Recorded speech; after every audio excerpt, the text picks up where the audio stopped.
Hello my dear students, welcome back to the channel pure learning. अगर आप channel पे पहली बार विजिट कर रहे हो तो चैनल को जरूर सब्सक्राइब कर लेना और फर्दर अपडेट्स के लिए, ताकि आपके पास सभी अपडेट कंटिन्यूटी में आते रहे।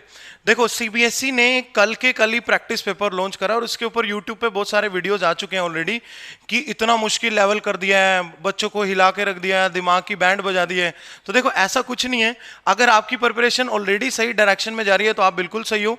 मैं थोड़ा सा पेपर का एनालिसिस भी करके दिखाऊंगा और आपको बताऊंगा कि पेपर कहाँ अवेलेबल है और कैसे आप डाउनलोड कर सकते हो। अदरवाइज मैं पेपर का लिंक जो है वो डिस्क्रिप्शन बॉक्स में भी डाल दूंगा और प्योर लर्निंग का हमारा टेलीग्राम चैनल है, आप वहां पे भी जाके देख सकते हो। अगर आप सीबीएसई की वेबसाइट पे जाएंगे तो यहाँ पे जाने के बाद आपको क्वेश्चन बैंक में जाना। पहले यहाँ पे सिर्फ 10th और 12th होता था, अब इन्होंने एडिशनल प्रैक्टिस पेपर लॉन्च करे हैं। तो अगर आप यहाँ पे देखोगे 12th के 1 2 3 4 5 6 7 8 9 सब्जेक्ट्स और मैथ्स 10th के ये वाले सब्जेक्ट्स इन्होंने लॉन्च करे हैं। पहले प्रैक्टिस, देखो प्रैक्टिस क्वेश्चन पेपर में थोड़े से कॉम्पिटेंसी बेस्ड क्वेश्चन ज्यादा है। पेपर का पैटर्न बिल्कुल नहीं बदला, वही एमसीक्यू भी आएंगे आपके, असर्शन रीजन टाइप भी आएंगे, केस स्टडी भी आएंगे, सब तरह के सवाल सेम है। मेन ये है कि उन्होंने थोड़ा सा कॉम्पिटेंसी लेवल बढ़ा दिया है। वो तो मैं पहले दिन से बोलता हूं बच्चों को कि हमेशा कंसेप्ट को मास्टर करके चलो, तो आपको किसी भी तरह का क्वेश्चन आ जाए तो आप उसको कर सकते हो। प्रैक्टिस सफिशिएंट रखो अपनी। कॉम्पिटेंसी बेस्ड क्वेश्चन का मतलब है, हम इस चैनल पे भी सारे वन शॉट डाल रहे हैं, उनके अंदर भी हम कॉम्पिटेंसी बेस्ड क्वेश्चन डिस्कस करते रहते हैं। तो आप वहां से भी जाके चैनल को विजिट करके वीडियोस को देख सकते हो। 10th और 12th के मैथ्स के वीडियो मैंने यहाँ पे डाले हुए हैं। तो यहाँ पे जैसे कोई भी प्रैक्टिस पेपर में ओपन करता हूँ, ये 12th मैथ्स का प्रैक्टिस पेपर है। कई बार जो कुछ कॉम्पिटेटिव के टॉपिक है, जैसे लोगैरिथमिक फंक्शन, आपको जरूर आना चाहिए अगर आप सीबीएसई में भी पढ़ रहे हो। तो अगर आप 12th सीबीएसई में हो तो आपको लोगैरिथमिक फंक्शन जरूर आना चाहिए। स्पेशली कैलकुलस में थोड़ा सा लेवल ये बढ़ा सकते हैं। अगर आप देखोगे तो पेपर का पैटर्न बिल्कुल नहीं बदला, वही 18 MCQ, 2 assertion reason type, 5 very short answer type 2 marks each, 6 short answer type 3 marks each, 4 long answer type 5 marks each और 3 source case based study question. Case based study तो वैसे ही इसको कॉम्पिटेंसी बेस्ड क्वेश्चन कहते हैं। अब उन्होंने थोड़ा सा क्या करा है कि एमसीक्यू में हल्का फुल्का लेवल बढ़ा दिया है। जैसे कि कई बार डायग्राम इस तरह के दे देते हैं, बच्चा देखते ही घबरा जाता है, भैया वो तो पता नहीं क्या आ गया। लेकिन एक्चुअल में कुछ क्वेश्चन ऐसे होते हैं जो दिखने में डरावने तो अंदर से बिल्कुल खोखले होते हैं। आगे चलते हैं। देखो, ये कंटिन्यूटी का सवाल है, कंटिन्यूटी और डिफरेंशियबिलिटी के बारे में पूछा गया है। लेकिन पॉइंट देखो कौन सा है, the function at the point x equals to ln half. यहां बच्चा फंसेगा। ln हाफ लोग तो पढ़ते ही नहीं है, लोग को तो हवा में निकाल देते हैं सीबीएसई के अंदर। तो मैं आपको कह रहा हूं भाई, लोगैरिथमिक फंक्शन आप जरूर कर लेना, क्योंकि मैंने इस पेपर को एनालिसिस करा है तो लोग से रिलेटेड कई सवाल है। जैसे इस क्वेश्चन में भी सिर्फ लोग दिख रहा है आपको, लोग के बारे में नॉलेज आपको जरूर होना चाहिए बेटा। ऑर्डर डिग्री का डिफरेंशियल इक्वेशन का सिंपल क्वेश्चन है, वेक्टर का सिंपल सवाल है, 3D ये भी वेक्टर का था, ये हमारा 3D का क्वेश्चन है। उसके बाद देखते हैं, ये भी 3D का सवाल है। तो मेरे कहने का मतलब ये कि आपको डरने की जरूरत नहीं है। देखो, जो लोग डरा रहे हैं आपको, तरह तरह की वीडियो में बातें बोल रहे हैं, सीबीएसई ने इतना लेवल बढ़ा दिया, पता नहीं क्या पेपर में पूछ लेंगे, ऐसा नहीं है। ये कोई आईआईटी लेवल का पेपर नहीं है सीबीएसई ही।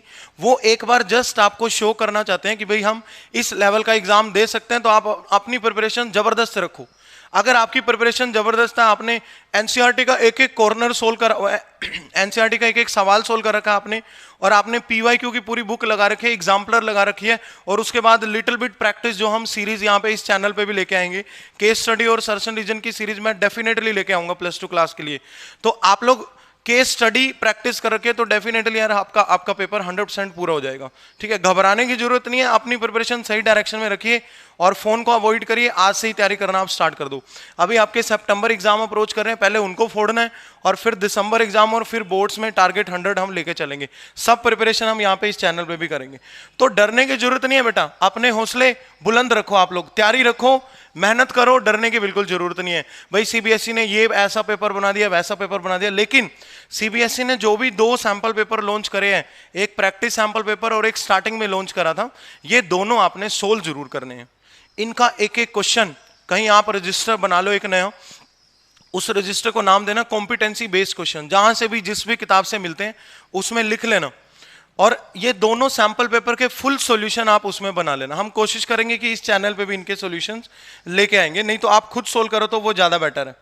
जैसे कि देखो, draw the graph of 2 sin inverse x, बताया था ना आईटीएफ के 1 शॉट में साइन इनवर्स एक्स का ग्राफ बताया नहीं मैंने, वैसे एनसीईआरटी में दिया तो है लेकिन कोई भी नहीं पढ़ा था। लेकिन अगर आप इनवर्स ट्रिग्नोमेट्रिक फंक्शन का वन शॉट चेक करोगे तो साइन इनवर्स का ग्राफ हल्का सा ग्राफिकल ट्रांसफॉर्मेशन लग रहा है, इस पे 2 में कर दिया इन्होंने। ठीक है, ये इजी क्वेश्चन है डेरिवेटिव का। कहने का मतलब ये है कि भाई आपको अब थोड़ा डीप में जाना पड़ेगा, सिर्फ आप ऊपर ऊपर से, जैसे कुछ टाइम पहले होता था भाई कॉम्पिटेंसी बेस्ड क्वेश्चन नहीं आते थे तो सीधा आपसे उठ के पीवाईक्यू में से क्वेश्चन आ जाता था या सीधा एनसीईआरटी से क्वेश्चन आ जाता था। 5-5 नंबर में भी बड़े बड़े सवाल आ जाते थे तो बच्चा आराम से 100 स्कोर कर सकता था। लेकिन अब 100 लाने के लिए बहुत तगड़े एफर्ट्स चाहिए बेटा। जिन बच्चों का टारगेट है 95+ बोर्ड्स में, वो एक बार कमेंट में जरूर लिख देना कि हमारा टारगेट है और हम 100% फोड़ेंगे बोर्ड, लेकिन उसके लिए कॉम्पिटेंसी बेस्ड आपको तैयारी करनी पड़ेगी। कुछ टॉपिक ऐसे हैं जो जेई से आपको उठाने पड़ेंगे और वो पढ़ने पड़ेंगे। जैसे एक टॉपिक मैंने बताया आपको लॉगरिथमिक फंक्शन, एक टॉपिक है डिफरेंशियल इक्वेशन में कुछ पोर्शन ऐसा है जो रिड्यूसिबल डिफरेंशियल इक्वेशंस होते हैं जो हम एनसीईआरटी में नहीं दिए हुए लेकिन बाहर वाले उसमें दिए हुए हैं, वो भी मैंने डिस्कस करे हुए हैं वीडियो के अंदर। डिफरेंशियल इक्वेशन का भी पूरा चैप्टर अपलोड करा हुआ प्लेलिस्ट में, जाके एक बार देख लेना। तो देखो प्यारे बच्चों, ये भी कर्व जो है, ये कर्व है और उसके ऊपर ये कौन से चैप्टर का सवाल है, देखो साइंस जैसा लग रहा है कुछ यहाँ पे, मैंने अभी डिटेल में तो पढ़ा नहीं है लेकिन है ये डिफरेंशियल इक्वेशन का क्वेश्चन ही, वेरिएबल सेपरेबल। ठीक है, तो कहने का मतलब ये है कि आप अपना लेवल बढ़ाओ, चीजों को डिटेल में पढ़ो, डरने की बात बिल्कुल भी नहीं है। थैंक यू सो मच, हम मिलके फोड़ेंगे CBSE 2024। Please subscribe the channel.